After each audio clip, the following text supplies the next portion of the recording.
Hebigat na traffic ang idinulot sa Antipolo ng tumagilid na truck ng mais sa pakurbang bahagi ng kalsada. Nakatutok si EJ Gomez.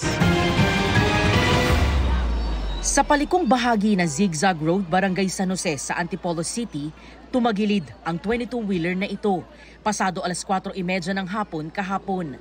Ayon sa driver ng truck, galing silang Villasis, Pangasinan at magdi-deliver ng 46 na tonelada ng mais sa Antipolo. Lumubo ako dito kanina kaso sinalubong ako ng mga sasakyan doon kaya nabigla akong pihit doon sa kabila. Kaya nahulog yung gulong ng trailer.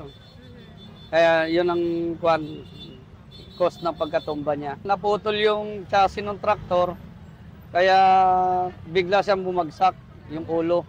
Hindi naman nasaktan ng driver at kanyang pahinante. Yung zigzag road po na yun, medyo matarik. Yun yung mga blind curve. Yung mga driver, lalo hindi taga-ron, kailangan po ingat sa pagdadrive. Gaya nito po, itong driver doon, hindi naman po taga rito, na-miscalculate niya. Dahil sa disgrasya, bumagal at kumapal ang trapiko sa zigzag road. Bumper to bumper ang mga sasakyan. Tumindi pa ang trapiko pagdating ng mga tow truck na hahatak sa truck.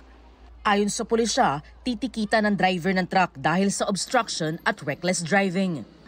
Para sa GMA Integrated News, EJ Gomez, Nakatutok, 24 Oras.